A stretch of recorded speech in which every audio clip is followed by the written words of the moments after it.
actually gave you the ability to understand good and evil, who actually gave you the ability to have free will, the first person to enact free will against God's will.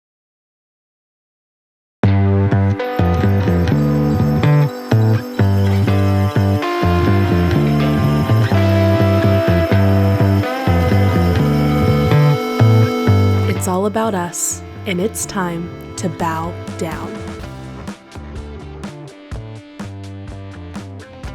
Hello, everybody. Welcome back to Bow Down. Dennis, as always, so very good to see you. And I have to say, I am very excited for this episode. This is one we've talked about for a while, and I think it just, kind of kept falling to the bottom of the to-do list. And in returning to this story and doing research for it, there's just so much juicy stuff to get into. So I'm really excited to be talking all things Eve with you today. All things Eve. Yeah, this is we certainly could have considered starting here, I suppose. Right. Yeah. Given our series and all, but I think it's about time. So I think Yeah. this is the right timing. Very curious to see where we go with this, Yeah. and 'cause I think there's a lot of different directions. I know in my looking at things and just thinking about this and reading some passages, and there's just so many different ways we could take it. So I'm very Yeah. curious to see where we go.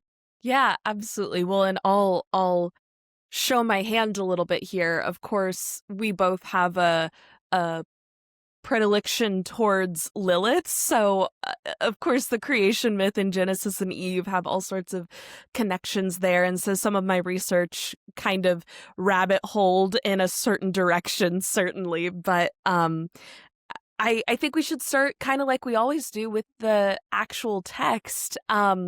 So, yeah, I suppose I'll toss it over to you with um, initial reactions on the text, on the creation story, but also the first biblical woman, Eve.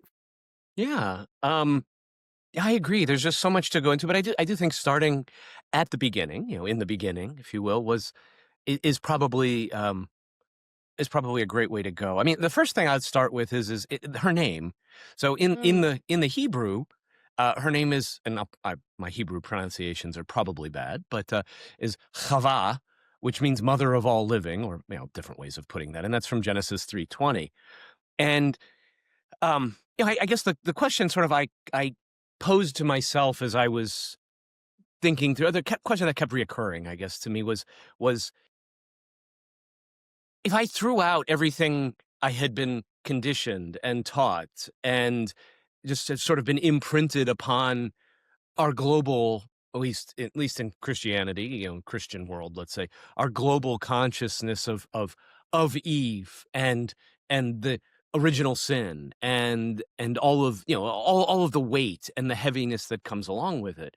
And so I guess the question I would pose is what if the story is less about this temptress, which some people might say Eve was the temptress, the foul woman, this, that, and the other thing, but rather more about the birth of moral responsibility and this idea of making a choice to know, to understand, to go deeper, to not just blindly submit to authority, but rather examine the truth of things.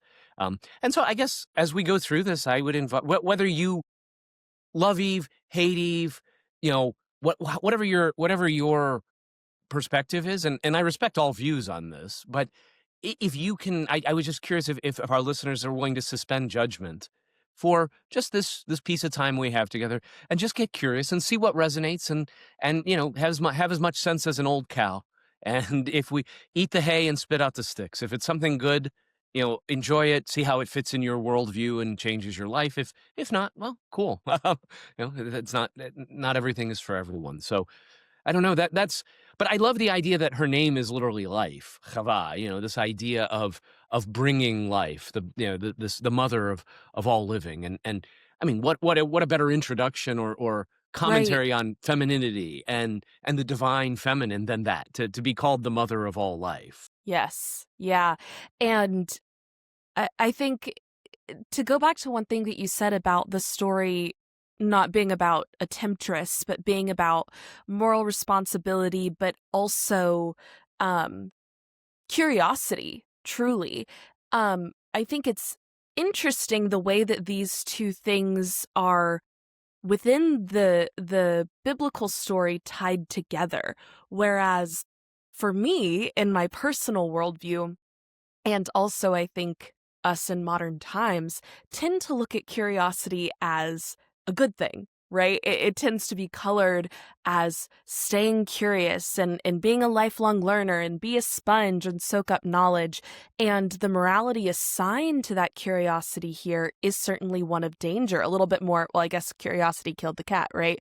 We do certainly have some knowledge in the modern zeitgeist of be careful how curious you get. But this idea that of Lifebringer too, I think is so interesting because in myths that we can draw before this first myth of Adam and Eve in creation myths, there are so many stories about how actually procreation itself comes from this story. And in the Christian myth, it is, oh, well, it's the pain of childbirth that is introduced after Adam and Eve are cast out of the Garden of Eden. But actually, in historic myths, childbirth itself is something that is introduced because immortality is taken away. Once human beings become mortal, other Evian figures introduce childbirth as a way to continue, kind of beat mortality in this certain sense. And so I really do like this almost root that we get there with her name of Mother of All Living, that in a lot of these myths, she is the one that is the first mother, that says there is a reason why we need procreation because it sustains life that has been taken away from this sin. And I think that that's a really beautiful element tied to these predecessors of the creation story. I think it would do us well to touch on the temptress aspects a little bit as well. I think it's interesting that we're asking our listeners to remain a little curious, even though curiosity is the thing that kills Eve. But I agree with you, right? That it's like, no, I do think that we should remain curious, and try and suspend this judgment. But it is something that is warned against oftentimes. And even thinking about the way that this story is just proliferated through the zeitgeist, especially in the West. I remember growing up literally believing that men had one less rib. Like that was a literal belief that I had. And me and my friends, like it wasn't corrected in schools. It was, I mean, I had to have learned that from somewhere. Someone had to have taught it to me at some point along the line, and it wasn't my parents. So it's like, what educator told me that? And even just that idea, like we could get into all sorts of, young earth creationism and other scientific beliefs that you have to hold if this is literally true. But I think we both certainly are of the mind that these myths still carry mythological resonance, even abstracted from the literal truth. But yeah, sorry, I've been on a little bit of a tangent, but yeah. No, I think you bring up such a great point. And I think it is important to call that out and be transparent with listeners. We do not take a literal interpretation of the Bible. That is to say, I do not believe that there was a woman named Eve or a man named Adam or that any of this actually happened. It's an allegory. It's a state. It's a type and shadow. It's meant as an instructive story. It has a purpose. The narrative, the authors had a reason for everything. Or my assumption is there's a reason that they put everything in that they put in, and so yeah, I think it's important to because you could get into the literalism of this and why it's not true, and we could spend an hour talking about why why all of this, doesn't make sense. And, Right. you know, how you can't suspend your disbelief that much. Just certain logic sort of thing says that, oh, well, who did Cain marry if Adam and Eve were the first, blah, yeah, and we could get into those arguments, but that's not, we're really here about the meaning, and what what Right. what meaning do Right. we make of this, not critiquing the text in a Yes. literal sense. So I wanted to say that. But that said, I think it is useful just to remind um, our listeners of the story, just to Mhm. set it out in bold strokes as a beginning point, and then highlight a few things again with this idea of meaning and what the authors originally intended, and just talk about that and start there, and then maybe move into more modern interpretations and what it means to us. How does that sound? Does that make Yeah, that sense? sounds beautiful. Yeah. So, I mean, the story here, really, what we know of Adam and Eve is mostly in the early chapters of Genesis, and of course, in later portions of Scripture, First Timothy comes to mind. Adam and Eve are called upon multiple times in First Timothy. It talks about how the you know it puts the blame on Adam again over Eve in some senses, where saying that man was, in fact, Adam was responsible because Eve was deceived, but the man wasn't deceived. So obviously they're referenced in future scripture, but really the story itself is in the very early chapters of Genesis, and in fact there's two creation stories that are kind of woven together, and so if you take them as individual, understanding that these are again just myths that are blended together, but in Genesis 1 it talks about humanity in general, the creation of the earth, the cosmos, and ultimately man and woman, and it says male and female, they're created in God's image in Genesis 1, 26, really through 31 is that account. And then in verse 4 of chapter 2, the tone, I mean, everything shifts. If you read it, you can see the shift, and now it turns into the second narrative, which was really more of the priestly narrative, I think it was. Although Mhm. I'm not up on modern research, I don't know that they hold to the different sources as much anymore. I They think they they do. That still is the, at least in my, because that's a piece that I hadn't really explored in my research of Genesis in the past until, brushing up for this episode, but that still is the modern reading of Genesis 1 and 2, that, unless you have a faith belief that is requiring you to hold both of these to be true, looking at it from a scholarly analytical lens, they're separate creation stories for sure. But sorry, Exactly, yeah. yeah. Oh, no, no, no, no, that's you're probably more up to date on it than I am, because I'm going by older, although, not that stuff changes that much in the Right. biblical space, but, stuff does change. And then you have Genesis 2 and 3, of course, which really tightens into more of an intimacy narrative. We're talking about, the garden, the soil, the partnership, the boundaries, the so they're two separate tellings, and as you said, these are distinct traditions woven together, and neither cancels the other, and both matter for how we see, um, how we see women, since that's what we're talking about, but it matters for everything, right? They're together, they form the complete story, and I can kind of consider them indivisible in that sense, like it's all part of the same story.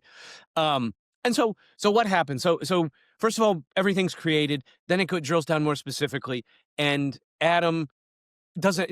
So the Lord God looks and says, "Oh, it's not right that Adam's all alone. Let me create a helpmate." So he puts him to sleep.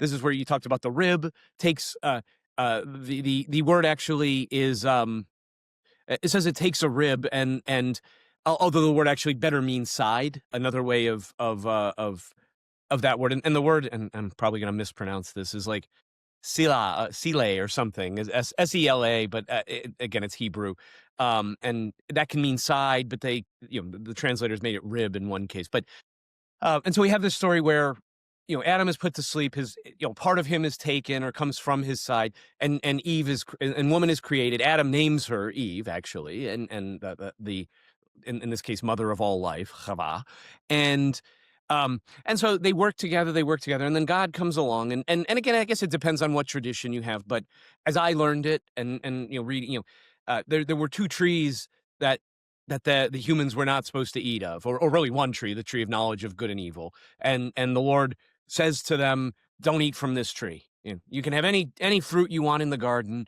but don't eat from this tree."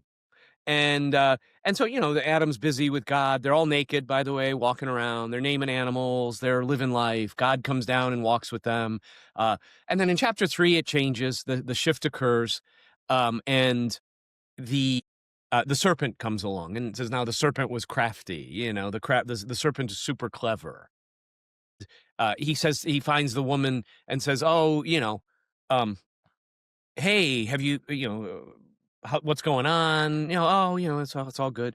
Hey, hey, what about that tree? Doesn't that fruit look really good? And Eve is like, no, God said I couldn't. No, actually, Eve says specifically, like, no, I'm not allowed. The Lord said I can't eat or touch of that or I'll die. So she actually adds something there is important to know. God said, don't eat it. She said, I can't even eat it or touch it, which we may get to later. There's some interesting facts about that, or thoughts about that in terms of how we might interpret that for Eve, which I learned about. And then the serpent actually says something that to me is so critical. He says, no, you're not going to die. In fact, that's not true. And which directly contradicts what the Lord said, which is eat of this day, you will surely die. And so Eve's like, all right, cool. So she eats it. It tastes good. She gives it to Adam. He eats it too. And then the Lord comes down and is like, yo, what's going on? Why are you, and of course they're scared because now it's the tree of knowledge. They know they're naked and afraid essentially at this point. Yeah. And so, and then, Adam, of course, in true male courage and strength says, oh, well, dude, you gave me this woman, like she did it. Like, what are you looking at me for, dude? I'm just which, I mean, again, maybe nothing's changed since creation. I still feel like that's been happening throughout history, right? Yeah. And then God basically kicks them from the garden after some deliberation with himself, the Elohim. What do we do? Like, if they eat the tree of life, then we're screwed. So they kick them out. They put, a cherubim with flaming swords to keep them from coming back. And they kick them out of Eden, essentially. Although God does make them clothes as well, which I thought was kind of interesting, just as a, I don't know if it's relevant to anything, but even after being, kicking them out, he still makes them clothes. Again, not for nothing. Yeah. And so, and then they go out and have Cain and Abel and then some curses are pronounced. This is the thing I think that we need to also point out, because basically, it's God's essentially like,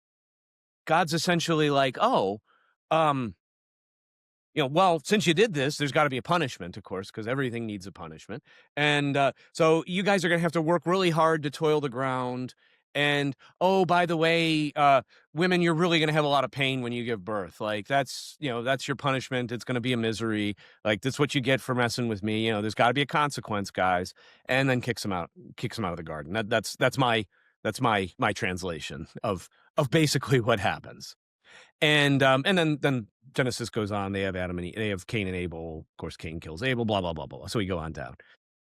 And then, of course, we get to Genesis chapter 6, where all the cool angels start banging all the female women and create Nephilim. Yeah. But people conveniently don't ever talk about that piece. But no, of course not. They're so laser focused on how true this story is. But we just sort of brush it past the angel men that get created. We also tend to brush past, the incest and some of the other what would have to be true things. if you had a literal right. Reading. Just a couple of interesting things I'll point out about that, and then toss it over to you to just give your thoughts on that. And did I miss anything, especially because you've been doing your research? Number one is the name Adam is human, means man, essentially. And it comes from the word soil, Adamah.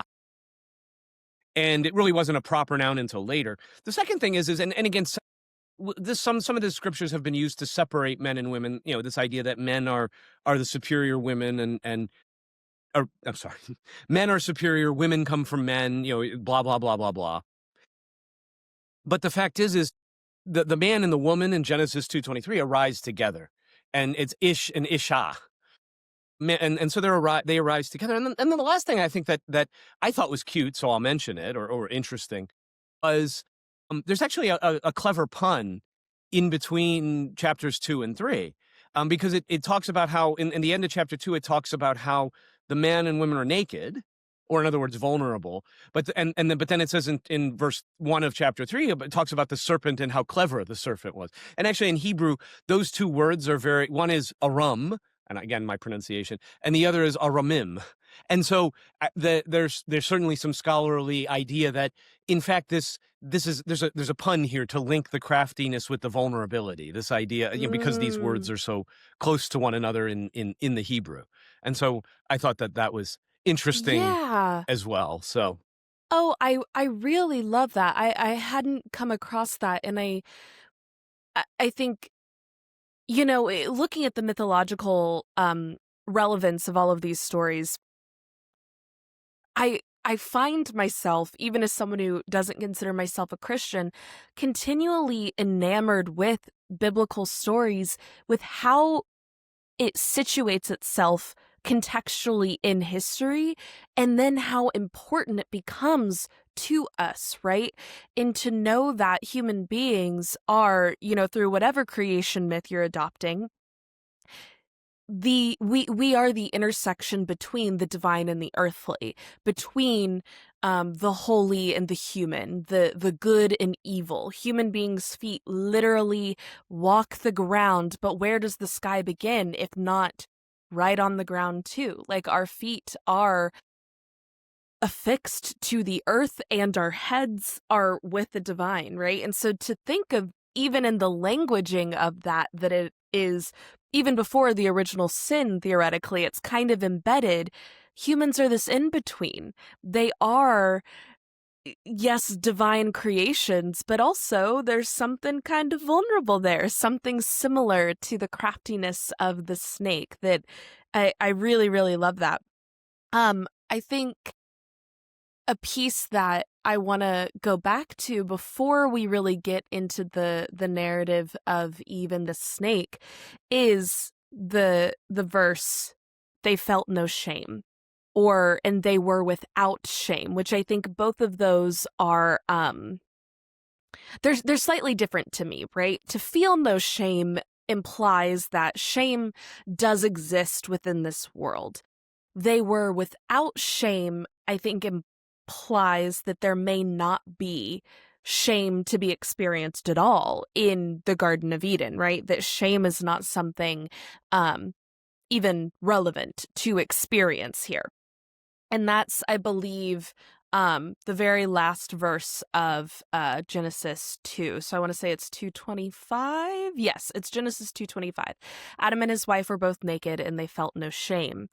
And to me, every time you read any story, different things stick out to you. But to me, this piece really stuck out in that there is a necessity, right? We've talked about this a little bit in the past of Elohim, of this God, Yahweh. There is a necessity of original sin that this God must have. Dude, why even create the tree of knowledge of good and evil? Why even create the snake to tempt them? I mean, in Genesis 3:1, the snake was craftier than all of God's other creations, right? Like, he's out here taking full ownership that, yep, I created the snake, And what is the motivation behind that? Well, if human beings feel no shame, if they exist purely without temptation in this garden, there is no need for God. There is absolutely no need for God because we're good. And he is the one that introduces this idea of temptation. And of course, the modern Christian narrative is, oh, well, temptation is of the devil, right? That the devil is the one that tempts you. It's a test. God needs you to choose him. This is why we have free will. God gives us free will so that we can choose him. Why? In any relationship, if you heard any partner testing someone else to make sure that they would choose you, any person with 2 cents in their brain would say, run as fast as you can. That is a manipulative, dangerous person to be in a relationship with. But when it's God, it gives us free will. It's this beautiful gift. And the narrative that I have really awoken to in my own relationship with Christianity, and why I think it's become so harmful for me, is this idea of shame. that human beings are born into shame because of this original sin. And so that verse just really stuck out to me, that it was highlighted that they were without shame. And then shame is the thing that comes upon them. And for me, the overwhelming narrative that I internalized through being raised in a Christian environment was shame. You are inherently shameworthy.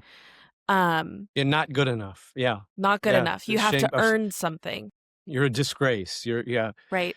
I love that. And I think it's so, you're absolutely right that they were not ashamed. This idea of, um, shame isn't just embarrassment, particularly in as we use it in terms of the biblical Hebrew word, and it's this sense of failure, disgrace, or dishonor, right? Often before others or God in this context. And what I love about this is this idea that Adam and Eve were naked and not ashamed.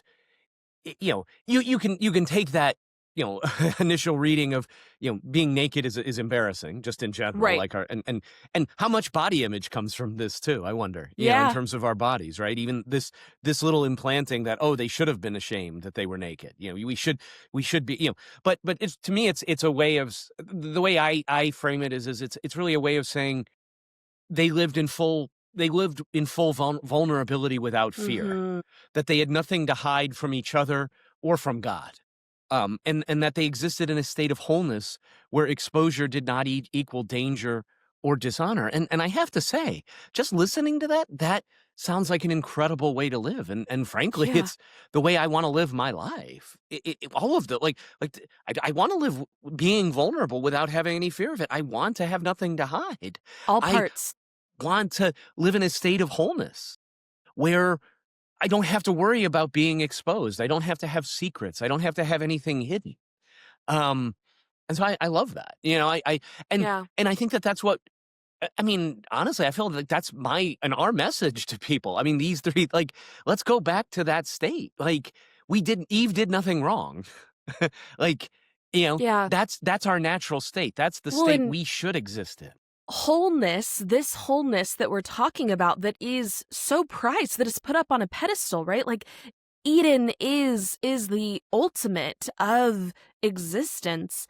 It includes Eve having desire and curiosity and um her, any mistake that she makes, if you want to assign a mistake to this decision, is already a part of her wholeness. How could she be naked and without shame, but also there be a part that she should be ashamed of?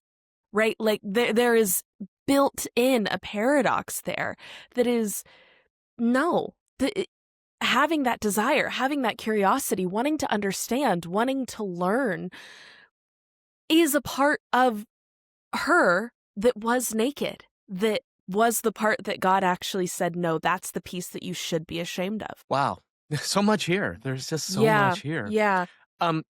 Another thing that I'll point out, because I just as I think about my own experiences and what I've been taught or spoke at over the years, particularly in churches and what have you, is this idea of, the woman is the helpmate, right? That the helper, or he needs a helper suitable for him. And and what I want to say is the Hebrew, I think we kind of take that as like an assistant, right? Like, and we see that, I mean, we hear that every day today in relationship forums oh, the woman does all the work. Like, my husband doesn't do any housework. He just, he and so this is this pervasive idea that women are the caretakers and men are the earners or the soldiers has been very pervasive. And I wonder how much of it comes from this reading of, well, the woman is just a helper anyway. And the thing is the Hebrew there is there kenegdo, and I'm sure I'm butchering that, so No, it's apologies. all good. I need, if I really wanted to be a biblical scholar, I'd have to study Hebrew. But so Ezer, Ezer, we've heard in Ebenezer, that we hear that today in some names, but Ezer is talked about, refers to God often as this idea of a rescuer. you can see it in the Psalms, in Psalm 33, Psalm 121. And so this word, this suitable, a helper suitable for him, the best sense to me, or at least many scholars, is that Eve is a strong counterpart or a partner, not a subordinate. And in Mm. fact, top translators, and by the way, if you're actually serious about this, I highly recommend Alter's translation. I think it's Robert Alter. Yeah, I have it right here. Robert Alter. He has it's an expensive translation, but I mean, he is a scholar and has a lot of notes to it. But he argues very vehemently that this phrase signals parity and mutuality, not assistant. There's no Mm. ordering here, 1, 2. It's 1A, 1B.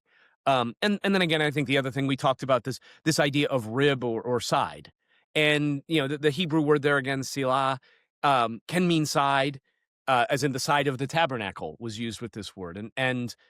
Um, and notice the difference, the subtle shift. If you picture Eve or woman coming from the man's other side versus his rib from a small bone inside of him. Right. So it's this idea.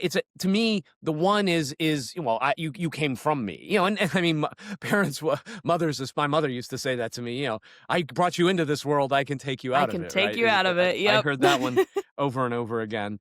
So and again, that's the idea there. But when it's, hey, it came from the other side of you, that's different, right? To me, Yeah. I don't know. To me, that suggests we're one and the same. We're the same substance. It's just another side of the same substance. So Yes. I rather like that.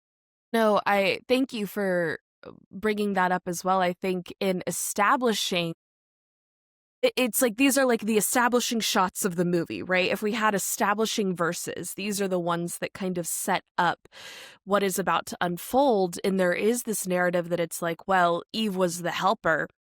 If Adam had been more watchful over her, if Adam had, reined her in more, then this wouldn't have happened, right? It's also very much not only the narrative of the helpmate, but also the narrative of this is why you obey your husband and why husbands need to keep watch and mind their women to prevent them from temptation.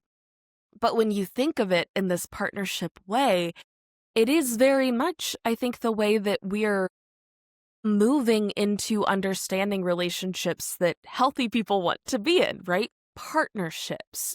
And it actually makes me think of the ancient Greek creation story of humans, that when humans were first created, they were made with 4 arms, 4 legs, and 2 heads.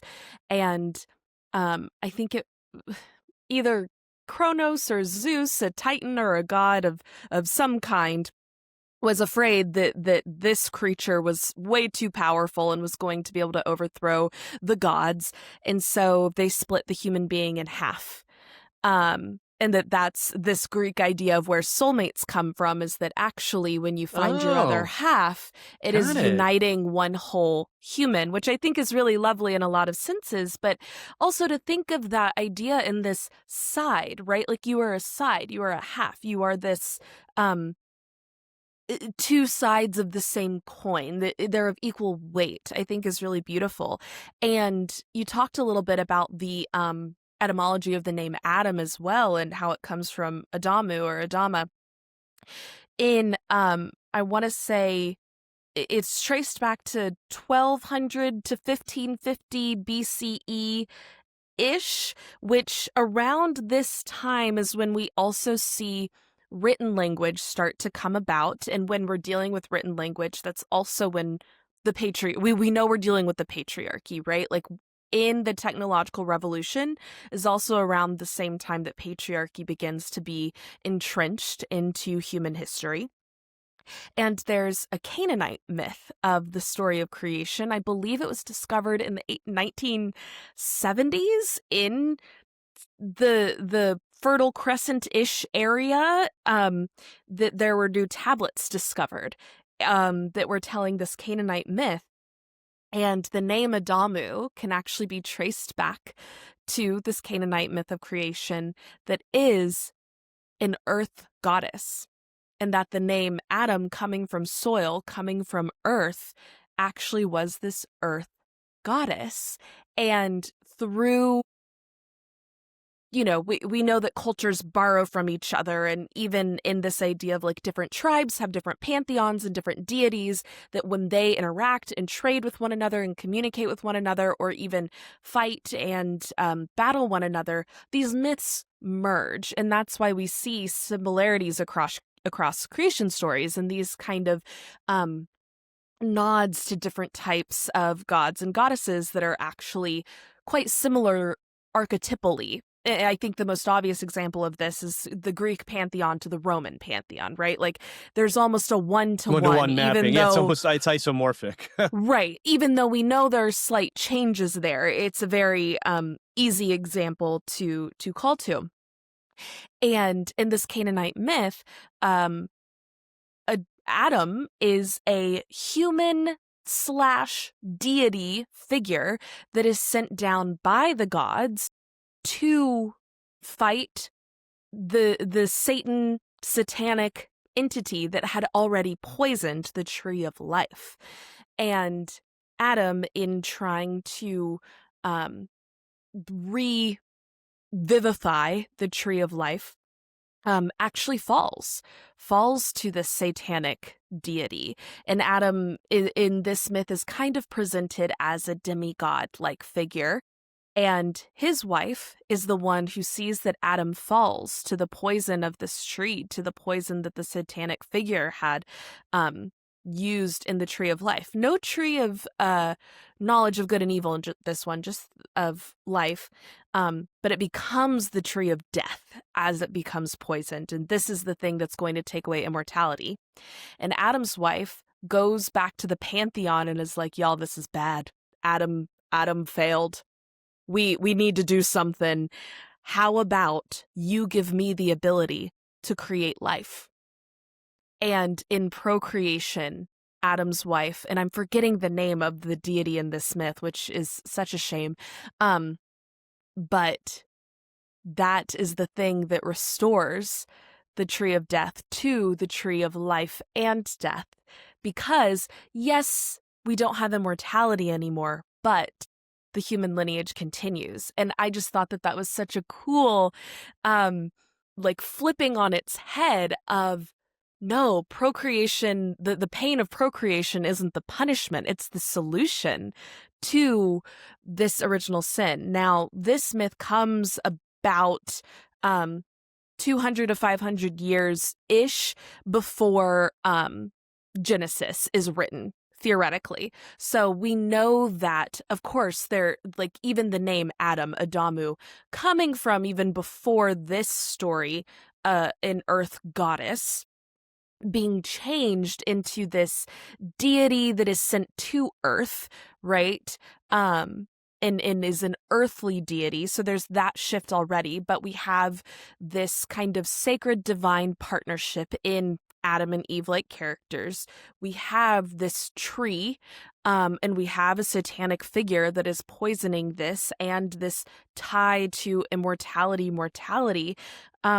There's no way that this isn't connected to the story of Genesis. And I think it's interesting that the piece that is inserted into the Christian myth is that shame, and is also this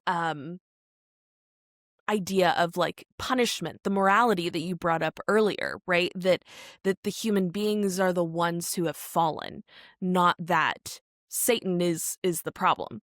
And to me, when I read this is now getting into my interpretation of the history here, but when I read that it's like, okay, and the Christian twist on the myth is really about control. It is about controlling human beings, because when you have a myth that tells someone you are carrying this burden of shame, of mistake, of turning away from God, you need the church, you need God, you need to obey, right? And also this is the time when the patriarchy is being established, but also when church and state are deeply intertwined, and religious leaders are also government officials. So that's a whole thing there, but to tie back this idea of like partnership, it was making me think of the goddess that some historians have traced Adam to, that Adam's ancestors actually are probably deeply womanly, but also that the Christian kind of insertion here is shame. And to me, my read of that is that control for the morality piece. Yeah, I think so. I didn't know that in terms of the recent discoveries of tablets and so on, and it really makes me wonder if that deity that you were speaking of it eventually morphs into Ashara, basically God's wife in the Old Testament. That conveniently no one ever talks about, but Right. it's very clear up until at least the reforms of King Josiah that Ashara was worshipped just as freely as Yahweh was, and they were really kind of a male female counterpart. And then for political reasons and political gain and consolidation of power, which is always the way. I mean, again, note what's happening in our country, very slowly but happening. Just a word of warning. Not that not that it matters, but yeah. So that makes me think of that, which is really interesting, and I kind of love that idea too. From a I mean, again, yeah, because really, in terms of deities in the Bible, there are definitely too many dicks on the dance floor. Like, there's not a whole lot Yeah. of not a whole lot of women, not female deities mentioned at all, really. And it is a very male heavy, male centric book for sure. So I love that you brought that. That is such an and I agree with your interpretation so much because shame is such a deeply um unenergetic state, essentially. So I remember Mm. reading and this is far afield, but I'll bring it up anyway and we can always edit it. But there was this idea of there's these as you take on different emotions. So you have anger, and then you have anxiety or fear, and but then you have guilt, and then you have shame, and then there's other emotions, apathy, you could say. And at least in some readings, and I brought this up out of nowhere, so I don't remember exactly where I got this from, but really that as you transition from anger to anxiety or fear to guilt to shame, you're actually going to a lower energetic state. So being angry there's more energy in being angry than there is in being afraid. There's more energy in being afraid than there is of being guilty. There's more energy. And so naturally we want to try to move, in other words, we need to transmute. You go from a lower state to a higher state. So if you're dealing with shame, which is apathy is even lower than shame, essentially. It's like I don't care about anything. But in order to break out of shame, you move from shame to guilt to maybe anxiety to anger, and that's how you process it. So you process it by moving to a higher energetic state. But so this state of shame, which guilt says I did something wrong, and I feel bad. Shame says I did something wrong and I am bad. Right. That's to me is the difference between guilt and shame. I can do things, but that doesn't make me bad. I can do things I feel guilty about. I feel bad about, and that's a conscience, right? Or that presumably separates us from animals in some way, shape, or form. Although I know my dog at least appears to feel shame when she's eaten something that she shouldn't. I don't know if it's real or just a conditioned response to, well, when I Right. look this way, my owner kind of laughs and I can do it again. So maybe they're more intelligent than we think. I don't know our lovely furry babies, but yeah, I love so by putting people in this low energetic state, it makes them easier to manipulate.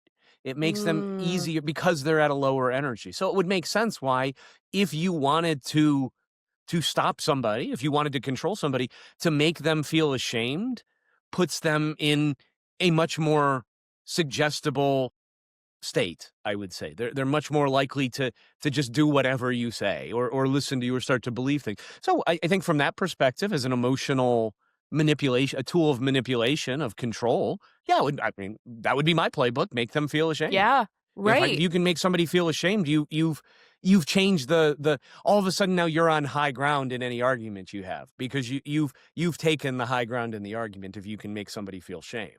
Which Yeah. is why if you've dealt with somebody who whether you call them a narcissist or whatever the case, whatever you call them, if you deal with somebody who feels no shame, they're so difficult to deal with because think about it. If you're not ashamed of anything, go running naked through the streets. It doesn't. How can you control somebody who has no Yeah. shame? If you can't make them feel ashamed, then they're much harder to control. I mean, just think about it as a thought experiment, right? Like Yeah. how we even use shame in our own lives. How subtly we shame ourselves or we shame Yes. others, or and again, again, no judgment on that, but notice if you're doing it, because shame Yeah. is a terrible is there's no good purpose for shame, in my opinion. I mean, there isn't. Guilt, okay, process it. Notice guilt is telling you something. I want to change my behavior, but let it go. Right. The past is the past. Revise it. Don't do it again. Repent, which just means to turn away from. So I love that, and I think it makes such great sense. And I kind of love the idea that that's where we get part of the creation myth from, is from this older myth, which you know is really, and I mean, again, that's another reason why you mentioned Lilith earlier. I mean, a lot there's her background comes even further back than that, right? It comes further back than Yes. Genesis, further back than Canaan, further back. I mean, it's in ancient Mesopotamia, essentially, is some first references of Yeah. Lilith and modern day, possibly modern Lilith. We don't know. So Yeah. Well, it's and interesting that Lilith predates all of this by a considerable margin, in fact. one of the poems of Inanna, who is considered by a lot of more mystical, esoteric, mythological scholars, Inanna is considered kind of the first goddess, in this sense of like she is everything in an almost like Yahweh Elohim sense. And there's the book that I'm referencing is called Inanna, Queen of Heaven and Earth, and it's poems translated by Diane Wolkstein. And I got this book on a recommendation from Chani, the astrology company organization. But in this book, there is a myth of Lilith that is kind of tucked into a myth of Inanna that says there is this tree at the very beginning of creation when Inanna first wants to procreate. There's this beautiful tree that Inanna wants to chop down to make her wedding bed to procreate. And at the base of the tree is a snake. Flying above the tree is a bird, so we hear the owl there too with Lilith. And Lilith is hanging out with this tree. And so, in order to chop down this tree, Anna first has to get rid of the infestations. And the birds and the snake and Lilith are kind of considered these infestations in the tree, this kind of negative energy, not in the sense of like bad or evil, but negative in the sense of like empty, right? Think of like yin to yang, whereas Inanna being in energy of like procreation is a bit more yang energy, wanting to expand outward. The tree has this infestation of restriction of energy, and that Lilith is one of these infestations. And so in this translation, Inanna calls Gilgamesh to come chop down the tree to get rid of the infestations. But the reason why I bring this up, you mentioned Lilith, is because already we can see in this myth is, I want to say 2000 BCE, so 500 years before even the Canaanite myth that I mentioned either. And it's like the first written record of any sort of mention of a Lilitu-ish thing. And we know that through oral histories, there are going to be mentions of the divine dark goddess before that. And so, all that to say, Lilith has always been intimately tied with this idea of the tree and the snake, and how trees that are for life, for procreation, right? That Inanna wants to use this tree for her marital bed. That Lilith has always been kind of the negative infestation associated with that. And in modern day, we have, of course, some more esoteric myths around how Lilith is actually the snake coming to warn Eve, which, just in my own mythological beliefs, I think is a cool little nod there. But yeah, I think just in terms of situating Eve in the correct context of history, that yes, she is the mother of all life, right? In all of these ways, and in a very important sense for us, especially in the West, and especially for you and I being raised with Christianity, Eve is such an important mother figure. But she is also a daughter, and we really see the way the divine goddess takes on so many different archetypes and so many different names. Um, and there's the lineage of first you have Adamu, and then you have Sybil, and then you have Demeter and Persephone, and the way that this goddess of procreation and fertility and nurturing is actually the earth goddess that led to Adam. Like there's so much here about how the divine goddess is just interwoven with any creation myth you find. You cannot separate her from creation. And maybe now would be a good time to turn to our modern kind of interpretation of Eve in our reading, because to me, it's just something that's so frustrating, understandably, that all of this is just pinned on Eve, that it's like, damn it, girl, like you gave us the first sin. You couldn't just not eat the apple. You had to be tricked by the snake. You had to be dumb and get Adam kicked out and make childbirth painful. And she's really used in a lot of narratives that I've heard growing up as a scapegoat for a lot of negativity that we experience. And I think that happens to women a lot of the time, especially in relationships when things get difficult. Yeah, so I suppose that there's a lot there, but I'd love to hear your thoughts on kind of this modern narrative around Eve, and anything that comes up for you. Yeah, I really love the idea, I think, Reese, of reframing, and what you just said to me, reframing this. And I love the idea of turning Eve from a temptress, villainess into actually a heroine. Because the serpent comes to her, and by the way, I mean, again, I just want to point this out. Everything the serpent said was true, and everything God said was false. Just to point that out, guys. Like, the serpent said your eyes will be opened, and they were. God said you'll die, and they didn't. They And didn't. you Yeah. can give me all the BS you want about, oh, no, that was metaphorical. Yeah, every other time that same phrasing in Hebrew is used in the Bible, it meant that day. But no, there, you're right. That one, the very beginning, that was totally metaphorical. Cool. Yeah, well, can we agree with that? Like, you know, anyway. But what I love this idea of is you know, Eve recognized that she didn't have freedom.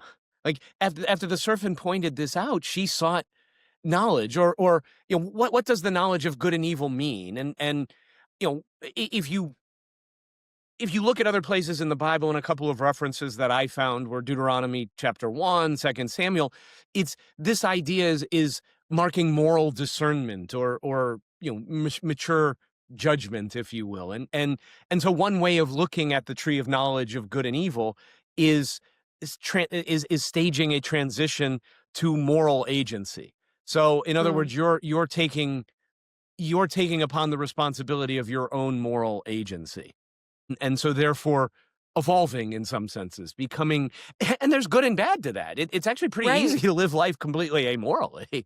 Like, at that point, you just do whatever you want. Might makes right. The ends justify the means.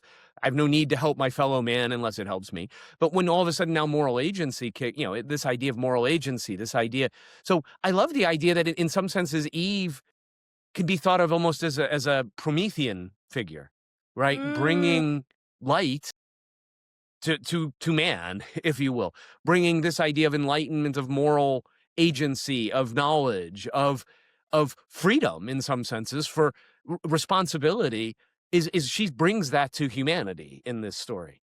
It's not that love that. she made the right decision. Like, she was brave. Adam was too much of a coward to do Yeah. that. I mean, you want Like, to talk about free will and God needing us to choose in this theodicy of why is there good and evil.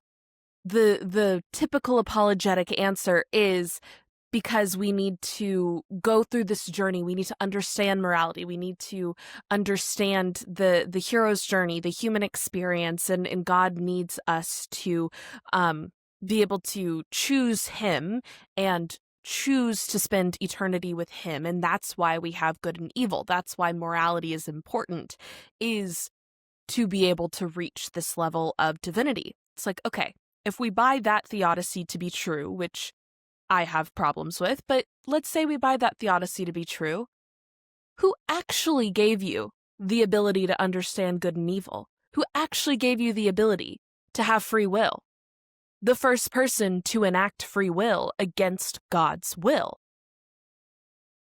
It was Eve, not God. I love that. I've never thought about it like that before. And Dennis, I think that's so powerful. And as this Promethean figure too, of like the struggle of humanity. It's like, do you want to live as this demigod who never experiences pain and suffering? Maybe in some senses, yes, but also then you're not human.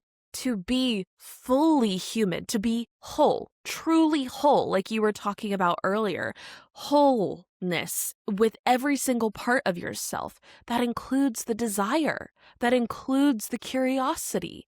And Eve said, okay, I'm supposed to live wholly. Yeah, I won't I be think that's so contained. powerful. I won't. And, so, I sometimes see, I don't know that I've ever seen people wearing them, but I've seen pictures of people wearing them. I don't know if I've ever seen one in the wild. But, and I rather like them in one sense, but it's, be Lilith, not Eve, or, and I like that. I mean, obviously I as a thought-provoking statement, but I feel it does Eve a disservice, frankly. Because you know what? Like, she was like, no, I don't want to be. I want to know. I want to. I dare to do this. I'm. In the same way Lilith supposedly spoke God's secret name, which Adam didn't know, to escape the garden as part of the myth. Eve also was like, hey, I'm not going to be held down. Like, she may not have spoken the neat secret name of God, but she sought knowledge. She sought more. She sought to not be held in captivity to whatever. What the garden was a prison to her, frankly. And I love the fact that she saw through that. This paradise wasn't really a paradise. So, I mean, again, and again, that's why I said at the beginning, let's look at this with curiosity and see, what if that were true?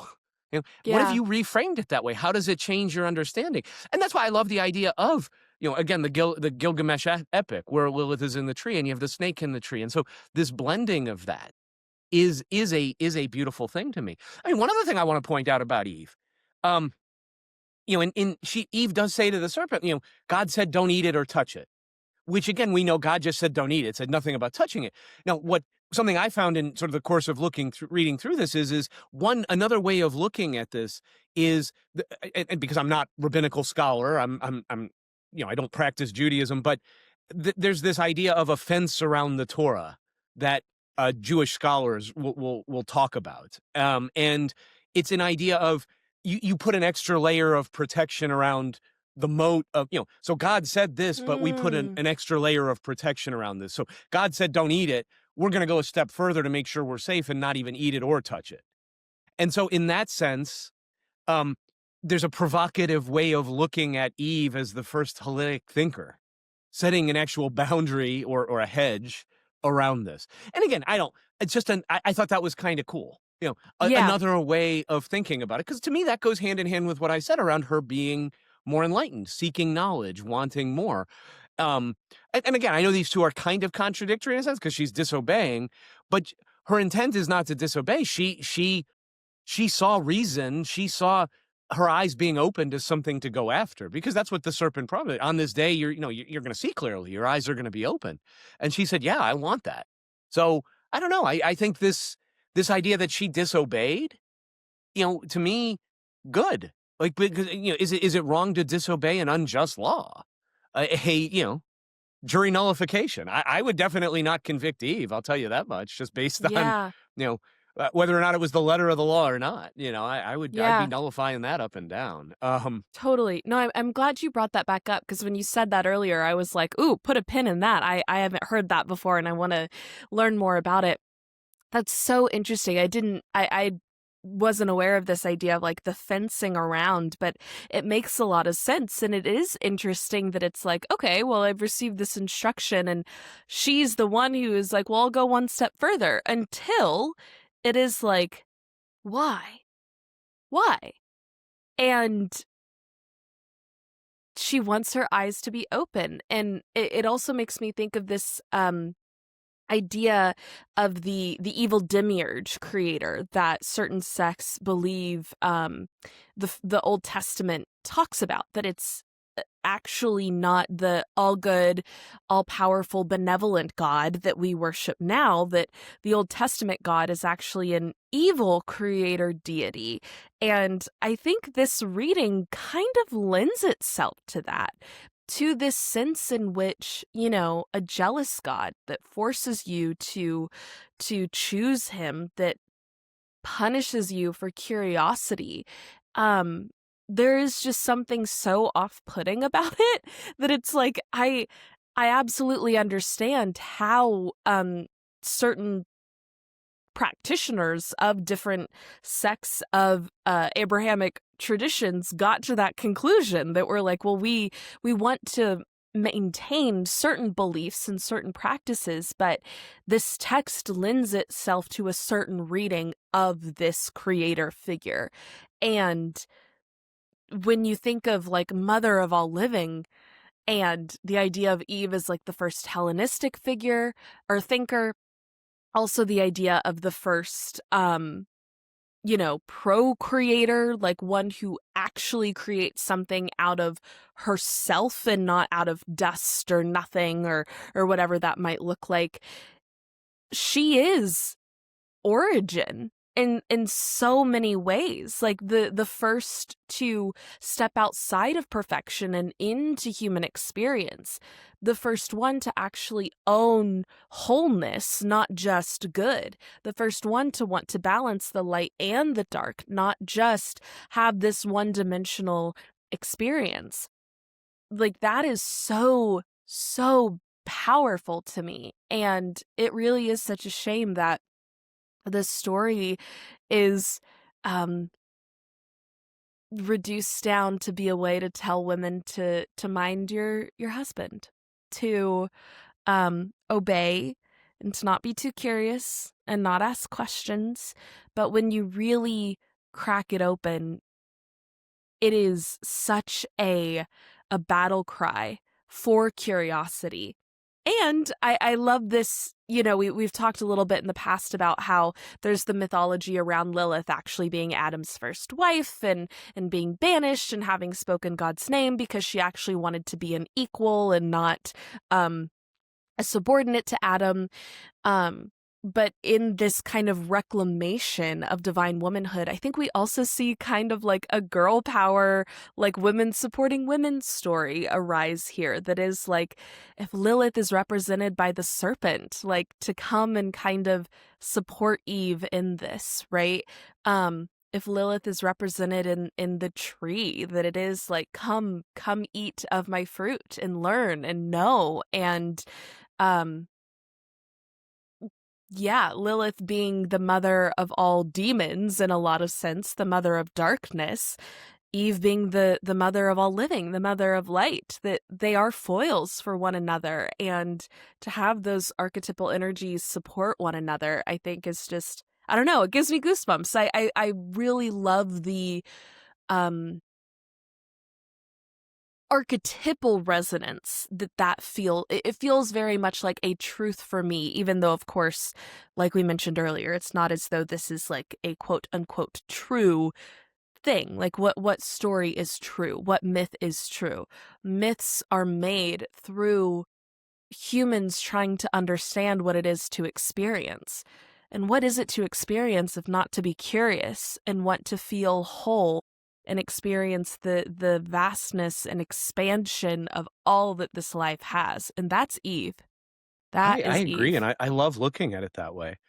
and just framing it that way in your mind over and over, and see what comes out of that. Like, um, you talked about, okay, some more modern day, or and I think you can't talk about our world today with really out talking about Genesis 3:16, which is, the I think it's in the King James, but your desire will be for your husband and he will rule over you. And this is God speaking to Eve. And the word there is actually a very rare word in the Hebrew Bible. It's Teshukwa, and I'm probably, again, apologies already for mispronouncing, but it really only occurs 3 times. It occurs in Genesis twice, and the Song of Solomon, or Song of Songs, chapter 7. And there's some debate because it's such a rare word. Hard to see what the usage is. It could be desire, could be controlling, could be a turning. You'll turn to your husband and he'll rule over you. Um, but here's the thing, and here's something I'll pose a question. I'd love to hear your thoughts on it. Um, to me, this line, and I think scholars generally might agree with this, is that this is a consequence. In other words, your husband will rule over you. Your desire will be for your husband, he will rule over you. It's a consequence, but it's not a command. So in other words, even if you assume everything is true and there was disobedience, this is a consequence of you doing this, which suggests in some senses that that patriarchy was not God's original plan, but rather it's a distortion of this mutuality, not God's ideal, what he really wanted. And so that's another way to read this in my mind. But we've taken this and for obvious reasons. I mean, for manipulative reasons, for reasons of power, control, desire, all of these things.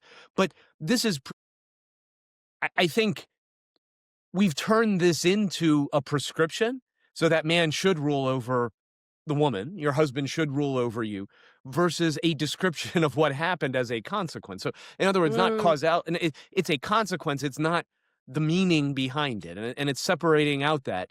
Again, even if you read this literally, and again, we've talked about how I don't think Eve did anything wrong. I don't think she disobeyed. Right. But even if you assume she did, and read it the way people have read it for thousands of years and take that meaning of it, it still wasn't God's plan originally for it. And so patriarchy is a distortion, not a continuation of what God originally intended in the text, I would argue. But so the question I had, which is really more of a how today in our world do we see communities treating consequences as if they were commands? So this is one example of it, right? So they're saying this was the consequence of this, but this is the way this is the way it should be. And who pays the cost for that in our lives? And a joke I once heard was, that I think illustrates this in a relatively simple or funny way, or I don't know, funny, but is this a young girl is asking her mother, her mother pulls this beautiful ham out of the oven that she had cooked, and but the top of the ham was cut off. And so, the daughter asks her mother, "Oh, mom, why is the top of the ham cut off?" And so, well, that's just the way we do it. That's the way that's the way my mother did it, and that's the way I do it. And that's the way, and then, and so it goes back to the grandmother and asks, well, why do we do that? Well, that's the way my mother did it. That's the way it was always done. And it turns out the great grandmother's still alive. And so the daughter, the young great granddaughter goes to the great grandmother and goes, "Why'd you do it that way?" "Well, our oven was too small to fit the ham, so I always had to cut it off." And so that's an idea of something that really was done as a consequence of something that we didn't realize, but now it's carried out. And that's how I think that's an apt analogy. To me, that's an apt analogy of how patriarchy has been, or how people view patriarchy as the way it should be, that this is just the way it was meant to be. Because they see this story and they say that, yeah, but they're misinterpreting the story. They're misinterpreting the original intent behind the story. I don't know. What does that spark for you? Yeah. I think on one hand, I agree with this reading, right? That there is okay, there would never have been this commandment for Adam to rule over Eve had she not disobeyed and eaten from the tree, which I think tells us a lot about the intentions of the authors, right? That not only is this a way to cast control over the church to cast control over all human populations, but also to allow men to cast control over women because they are unruly. I do think that even built in there, there is something that I still chafe against with there being this punishment for this choice, because like you said, it's like, I don't really think Eve did anything wrong. So it's like there is that piece of my mind that is like, well, even if it was a consequence of a mistake, Eve is not like a child who needs to be punished for making a wrong choice. But I think to play within the paradigm of Christianity, I do really like flipping this on its head and kind of asking, well, why did Eve receive that treatment? And I do think the authors probably intended that to be another arm of control. As patriarchy is established, it kind of builds in some credibility to men being the leaders, to male voices being the ones that we should listen to, for men being the leaders in the church and therefore the government and at home. But I do think it's interesting, too, to think about this broader human tendency to just repeat these cycles, and the idea that, you know, patriarchy isn't just the way things were. It was an intentional takeover, an intentional grab for control that we saw happen through human evolution. And even these myths explain that, right? That in our ancient Sumerian and Mesopotamian myths, the most divine figures are goddesses, right? And the divine mother, as the most powerful of creators. And we can even go back to more oral tradition cultures that were very matriarchal in tradition and lineage until we have this technological revolution. And so what it really makes me think of is like, truly to answer your question, like, what are things that we just pick up and think like, oh, this is a hammer and it's used to, I don't know, break windows. That's what you use a hammer for. Use a hammer to break windows. That's what hammers are for. And then someone comes along and it's like, well, look at how it can actually hammer a nail, and I can build a house with it. And it is this like deeply useful thing. Like, we don't have to just use it to bust a window.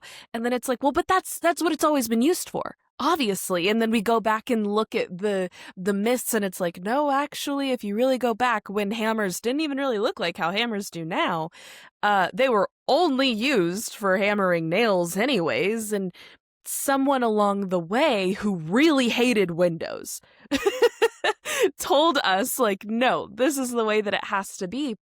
And one thing that occurred to me, too, was this idea of the death penalty. And I don't know why this necessarily popped in my brain, but this idea of, like, even eye for an eye, you know, that is just kind of the way you do things. If someone is convicted of murder or a really horrible crime, that we must kill them too, that is the righteous, just punishment.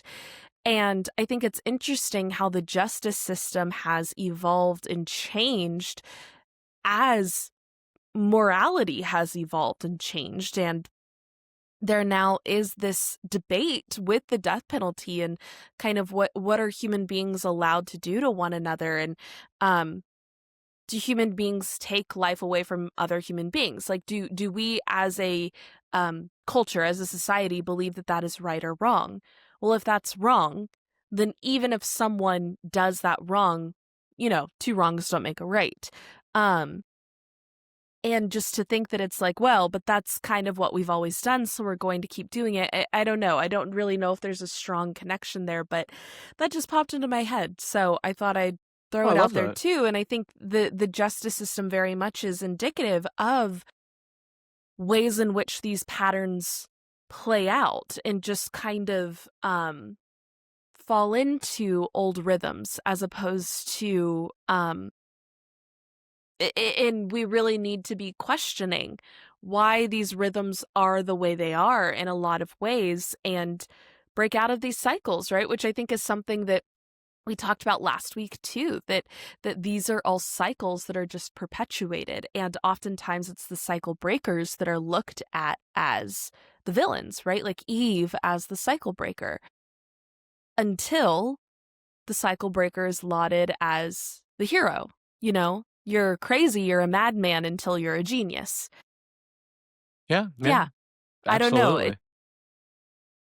I do love that question, though. I think it's a really interesting question. When you were thinking about that, did anything come up for you in terms of like these patterns that we play out that are actually just consequences, but Yeah, now I mean, we're I kind of take it as a more, um, rather than thinking of it, for specific examples, I just kind of think of it as a metaphor for life in general, and in that we assume cause and effect, right? and and it's because that's what we see. I believe that we may cause and effect are intertwined with one another. Mm-hmm. And so the cause of things may not be what you think they are.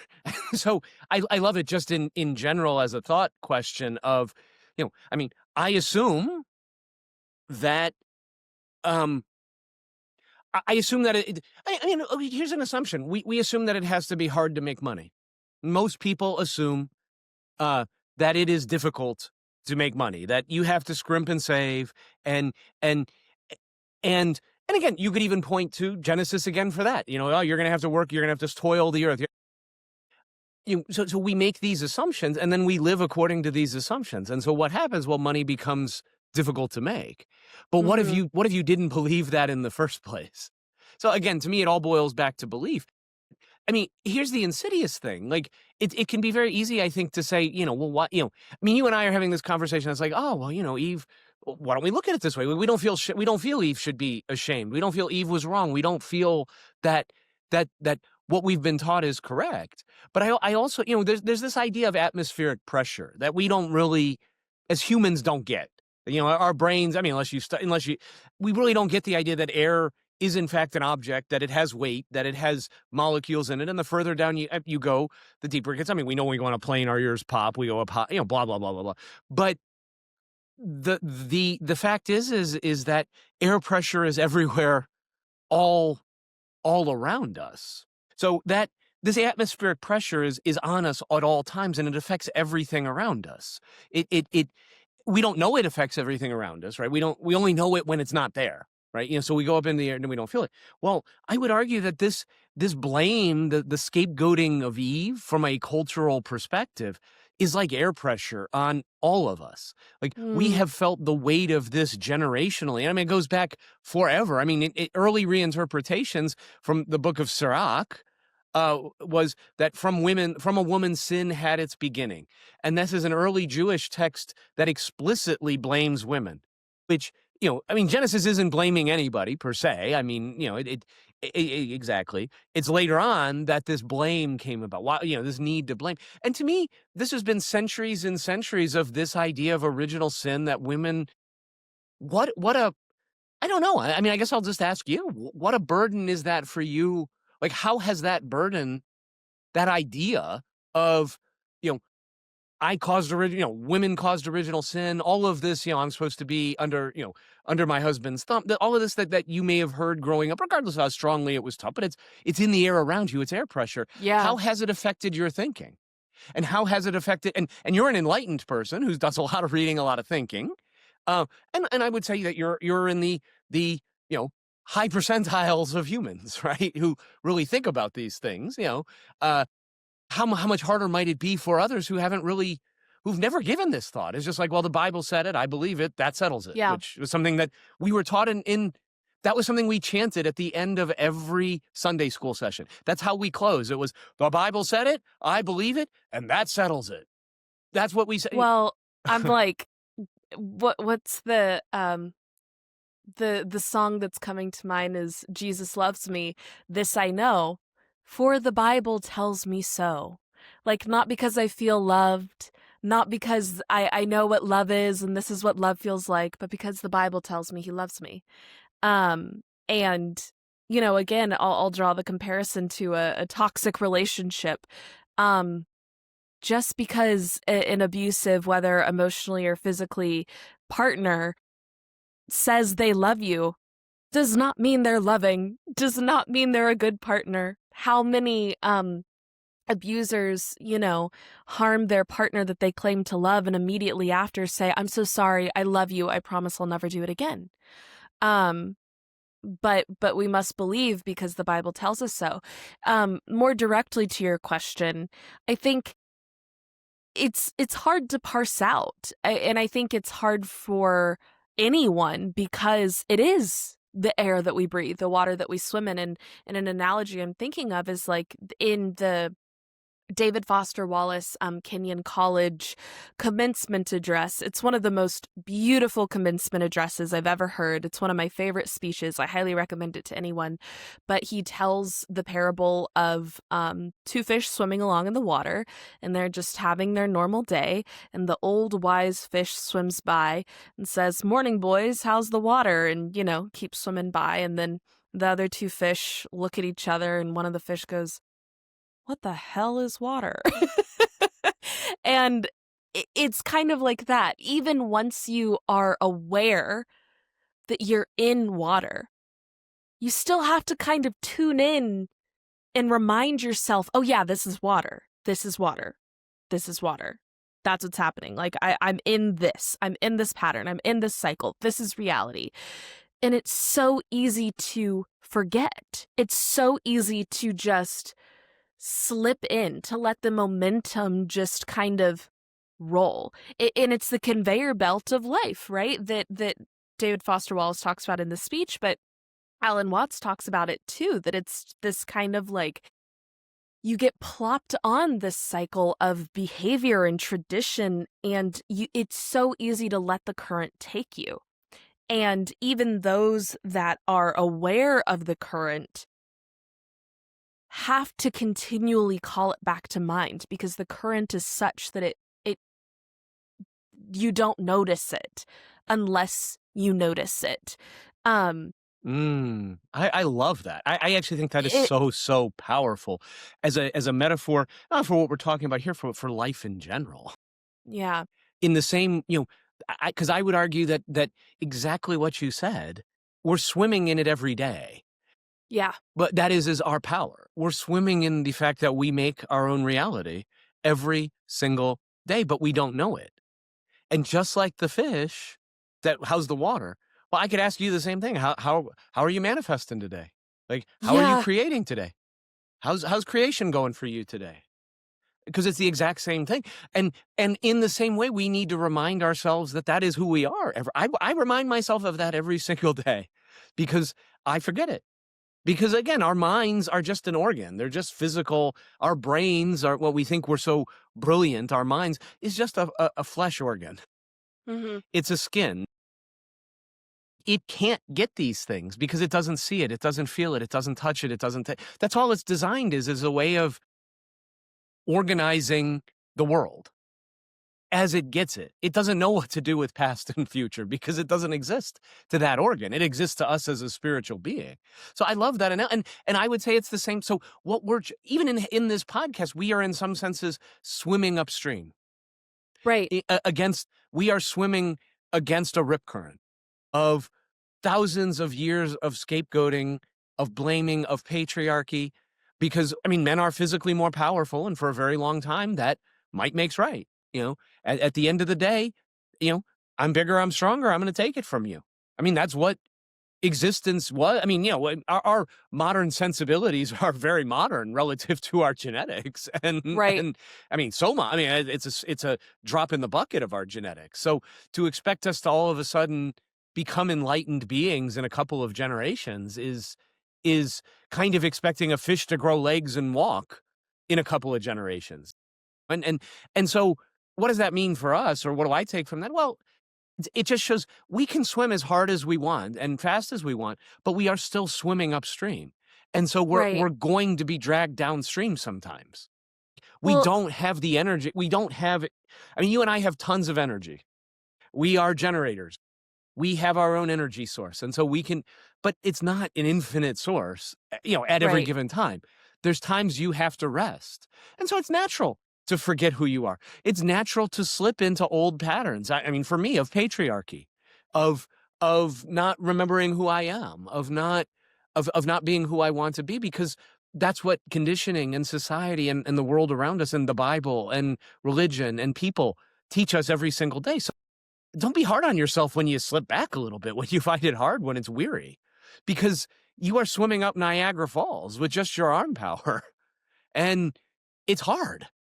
Yeah. Like, and it's easy to fall back and slip back, and you do, and that's Well, and I okay. think the important thing in that is the acknowledgement, one, to yourself, right? That it's like, it's impossible to do this work and not be disappointed in yourself sometimes, right? Because I'll even have like gut reactions to things, or pop off in anger, or say something I don't mean, or find myself having a sexist thought because of internalized misogyny, or having a racist thought because of internalized racism. And the important thing is not to, again, going back to the shame versus guilt, not to shame the self. That does not mean you inherently are bad. It means that racist thought is bad, that sexist thought is bad. And it's okay to have some guilt over that natural inclination. But the work of enlightenment truly is saying, okay, I noticed that. What do I do now? Like, what is the next choice? Is the choice to just let it be and let that thought take you, or is the choice to actively work against it? And that's what we talk about with like being an anti-racist, like Ibram X. Kendi's book talks about. And I think that we can really think about that with being an anti-sexist too, and with intersectional feminism and intersectional anti-racism, really making an active choice in the way that we comport ourselves towards something, the way that we orient towards this movement. And I don't know if I could ever truly tell you, like, how has the cycle of being under a man's thumb, of being under the story of Eve being the scapegoat, has truly impacted me as an individual, because how could any of us parse out all of these different proliferating thoughts that just exist in this cycle, because they're so interconnected? And like, racism is a part of sexism, is a part of homophobia, and is a part of self-hatred and shame and insecurity. And so I think the next step is also, when we feel this guilt in ourselves, to ask ourselves to move forward with intentionality, but it's also in how we treat one another, and not to shame one another, but to, like a gentle, loving parent, point it out, ask for awareness from these people, and help, guide, be a reminder of awareness, right? And the more that you as an individual steps into this awareness, the more you call other people to remember their power too. And I think that's really the only choice. I mean, I think on one hand, I could sit here and talk about how, there is still the expectation that I get married and have kids yesterday from any number of people, right? There is still the expectation that I'm overly emotional and I'm too sensitive, and that women are irrational and not as smart, and PMS, and they all of these things, right, that I think can be attributed to this overarching narrative.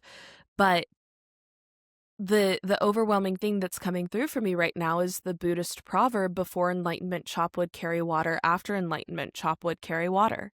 It is not that what you are doing looks any different, but it is that everything has changed. And it doesn't really matter what you do differently because everything will be different. Mm-hmm. Because everything flows from you anyway. So if everything flows from you, if everyone is you pushed out, if everything is just a mirror to you, then what you see, you should examine, look in the mirror. Why is this here? Why do I believe this? And one thing I'll say, I'll take a step further in terms of, thoughts, what I've, rather than using good or bad, because I feel Sure, I struggle sure. with, especially with Christianity, because there's such clear good and bad, right? You're either good or Yes, you're yes, yes, bad. It's yes. very, to me, what I found helpful for me is to just ask myself, number one, is this useful?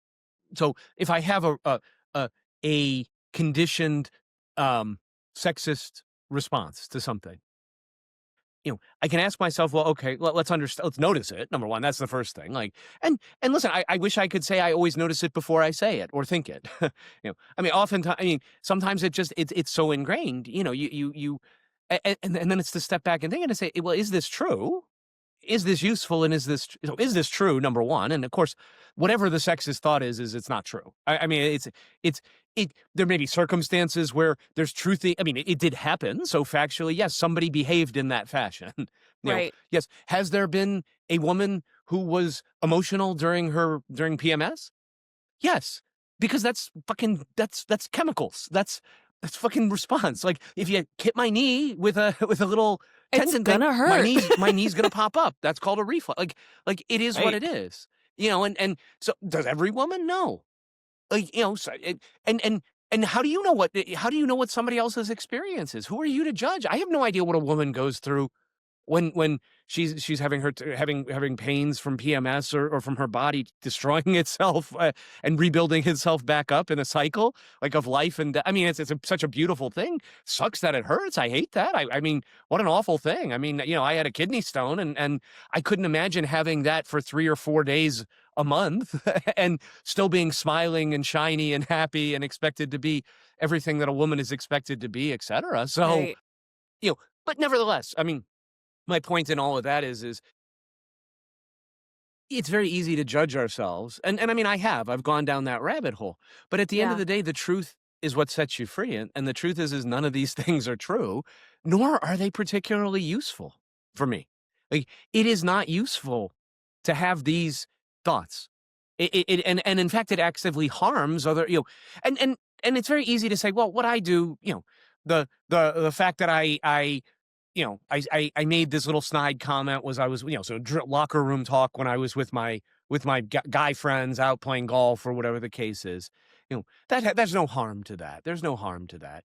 And I disagree because it puts it out there. And the harm isn't to other people, the harm's to me.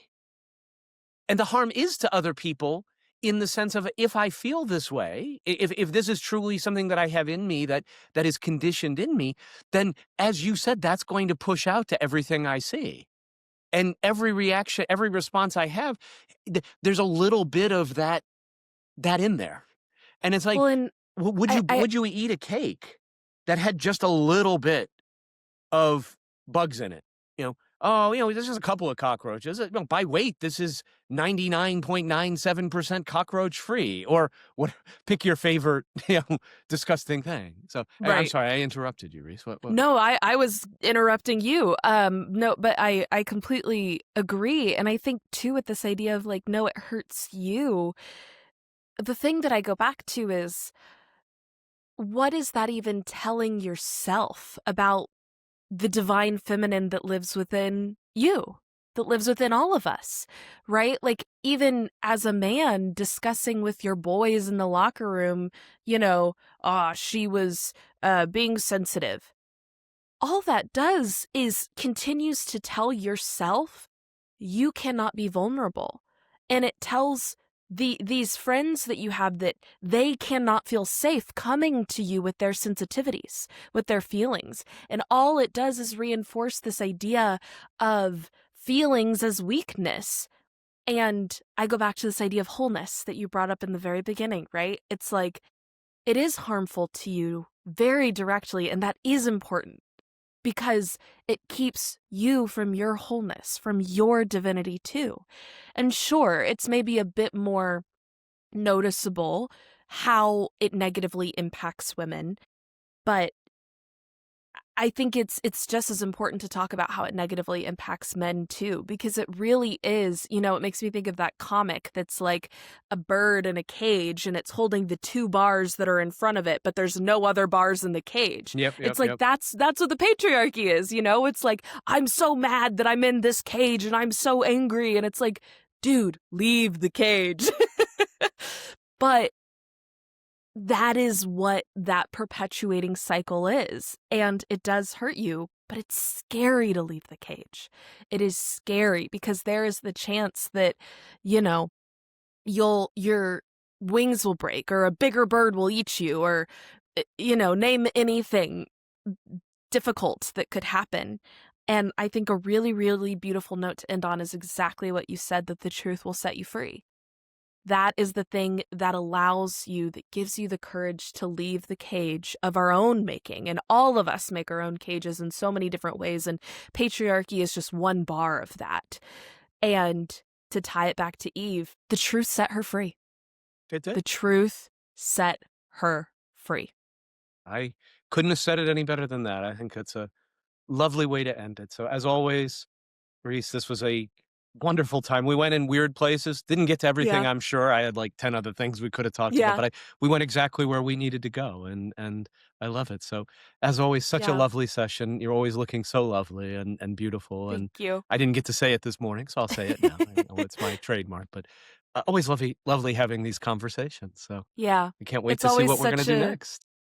Me too. It's always such a good reminder for me, right? It's part of, not only do I feel good about us doing this because it is the reminder of the power that we're putting out there, but it always, more than anything, is the reminder for me, right, of my power. So I thank you for being a part of my journey in that, and we thank you, listeners, for being a part of our journey in that. We love you all. Yes, thank you. We'll see y'all next time. Bow Down is a weekly podcast from the Cohere Collective that explores esoteric and empowered feminism. Please subscribe to Bow Down wherever you may be listening. And if you enjoyed the episode, please leave us a like, a 5-star rating, and a review. And if there's anyone you think would enjoy this episode, or maybe just needs to hear it, please share it. If you want to stay up to date on all things Bow Down, you can follow the Cohere Collective on any social media platform at the Cohere Collective, and check out other content and offerings at www.thecoherecollective.com. If you're interested in working with Reese to find and pursue your purpose, I encourage you to head to www.thecoherecollective.com/life-coaching. If you're interested in working with Dennis to shed your mask and embrace your desires, you can email Dennis at dennis@theheartstoybox.com. A huge thank you to Jack Corbett for Bow Down's music. You can find him on Instagram at j.corbe. Thank you all for joining us today. We're so glad you're here. And as always, we hope you feel like you are living more coherently. And until next time, love.